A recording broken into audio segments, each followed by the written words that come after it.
আকাশবাণী আগরতলা স্থানীয় সংবাদ পড়ছি নবনীতা বণিক। প্রধানমন্ত্রী নরেন্দ্র মোদী আজ নতুন দিল্লির ভারত মণ্ডপমে রাইজিং নর্থ ইস্ট ইনভেস্টার্স সামিটের উদ্বোধন করবেন। উত্তর পূর্বাঞ্চলের রাজ্যগুলিতে বিনিয়োগকারীদের আকৃষ্ট করতে কি কি নীতি গ্রহণ করা হয়েছে এবং ওই রাজ্যগুলির নতুন নতুন স্টার্ট আপ সম্পর্কে প্রয়োজনীয় তথ্য এই সম্মেলনে তুলে ধরা হবে। শীর্ষ সম্মেলনে পর্যটন, আতিথেয়তা, খাদ্য প্রক্রিয়াকরণ ও অনুসারী শিল্প, বস্ত্র, হস্তশিল্প, স্বাস্থ্য, শিক্ষা, দক্ষতা বিকাশ, তথ্য প্রযুক্তি, পরিকাঠামো, পণ্য পরিবহন, বিদ্যুৎ, বিনোদন এবং খেলাধুলা সহ বিভিন্ন ক্ষেত্রে প্রয়োজনীয় তথ্য বিনিয়োগকারীদের কাছে উপস্থাপিত করা হবে। তেলিয়ামুড়া ও কল্যাণপুরে দুটি নতুন পুলিশ ফাঁড়ি স্থাপন করার অনুমোদন দিয়েছে স্বরাষ্ট্র দপ্তর। জনজাতি কল্যাণমন্ত্রী বিকাশ দেববর্মা জানিয়েছেন, এই দুটি ফাঁড়ি তেলিয়ামুড়া থানার অধীনে কৃষ্ণপুরে এবং কল্যাণপুরে থানার অধীন উত্তর মহারানীপুর ফাঁড়ি স্থাপন করা হবে।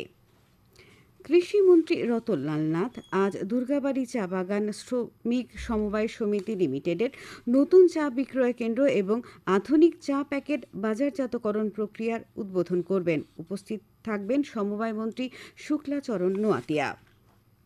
প্রধানমন্ত্রী নরেন্দ্র মোদী বলেছেন, অপারেশন সিন্দুরের মাধ্যমে সন্ত্রাসীদের ঘাঁটি ধ্বংস করে ভারত পাকিস্তানকে উপযুক্ত জবাব দিয়েছে। তিনি বলেছেন, সরকার সশস্ত্র বাহিনীকে পদক্ষেপ নেওয়ার স্বাধীনতা দেওয়ার ফলে তিনটি বাহিনী কৌশলগতভাবে পাকিস্তানকে নতজানু হতে বাধ্য করেছে। প্রধানমন্ত্রী বলেন, পাকিস্তান কখনোই ভারতের সাথে সরাসরি যুদ্ধে জিততে পারে না এবং সেই কারণেই তারা সন্ত্রাসবাদকে উৎসাহিত করে ছায়া যুদ্ধে জড়িত। গতকাল রাজস্থানের বিকানেরে এক জনসভায় ভাষণ দেওয়ার সময় শ্রী মোদী একথা বলেন। প্রধানমন্ত্রী নরেন্দ্র মোদী আগামী 25 মে রবিবার সকাল 11টায় আকাশবাণীর মন কি বাত অনুষ্ঠানে দেশ বিদেশের জনগণের সঙ্গে মত বিনিময় করবেন। এটি হবে মন কি বাতের 122তম পর্ব। প্রধানমন্ত্রী জনগণকে তাদের সুচিন্তিত চিন্তাভাবনা মন কি বাতে জানানোর আহ্বান জানিয়েছেন।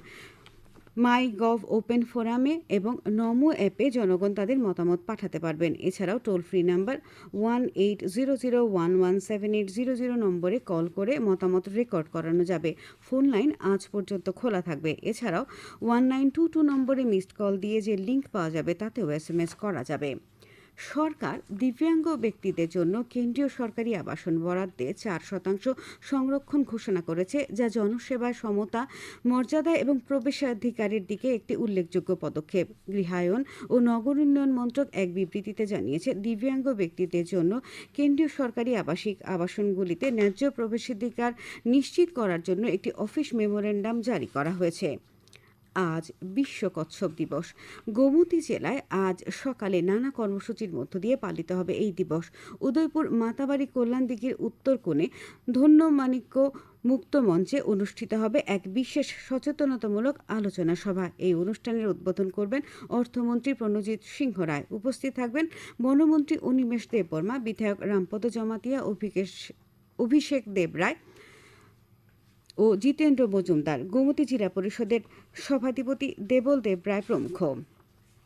রাজ্যের সিপাহীজলা চিড়িয়াখানায় 12 দিনের নবজাতক শাবকদের সাথে বাঘিনীকে দেখা গেল। তেজল নামের এই বাঘিনী 11 মে 3টি শাবকের জন্ম দেয়। গত বছর একটি প্রাণী বিনিময় কর্মসূচির মাধ্যমে পশ্চিমবঙ্গ থেকে সিপাহীজলা চিড়িয়াখানায় এক জোড়া রয়্যাল বেঙ্গল টাইগার আনা হয়েছিল। অল ত্রিপুরা আনঅর্গানাইজড ওয়ার্কার্স কংগ্রেসের রাজ্য সম্মেলন গতকাল আগরতলার সখীচরণ স্কুলে অনুষ্ঠিত হয়।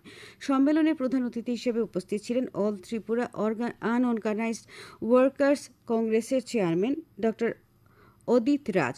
উপস্থিত ছিলেন প্রদেশ কংগ্রেস সভাপতি আশিস কুমার সাহা, বিধায়ক গোপাল রায়, সংগঠনের রাজ্য সভাপতি শান্তনু পাল প্রমুখ। খেলার খবর। ত্রিপুরা ফুটবল অ্যাসোসিয়েশন পরিচালিত ঘরোয়া তৃতীয় ডিভিশন লীগ ফুটবল প্রতিযোগিতার গত রাতের খেলায় ইকফাই ফুটবল ক্লাব জয়লাভ করেছে। উমাকান্ত মিনি স্টেডিয়ামে নৈশালোকে অনুষ্ঠিত খেলায় ইকফাই ফুটবল ক্লাব 3-1 গোলে ইউনাইটেড বিএসটিকে পরাজিত করে। আবহাওয়ার খবর। আবহাওয়ার পূর্বাভাসে জানানো হয়েছে, আকাশ সাধারণত মেঘলা থাকবে, বজ্রবিদ্যুৎ সহ হালকা থেকে মাঝারি বৃষ্টিপাতের সম্ভাবনা রয়েছে। রাজ্যের কিছু কিছু জায়গায় 30 থেকে 40 কিলোমিটার বেগে বজ্রবিদ্যুৎ সহ ঝড়ো হাওয়া বয়ে যাওয়ার সতর্কতা জারি করা হয়েছে। ভোরের সর্বনিম্ন তাপমাত্রা ছিল 25 ডিগ্রি সেলসিয়াস। দিনের সর্বোচ্চ তাপমাত্রা থাকতে পারে 33 ডিগ্রি সেলসিয়াসের কাছাকাছি। এখনকার মতো স্থানীয় সংবাদ এখানেই শেষ হলো।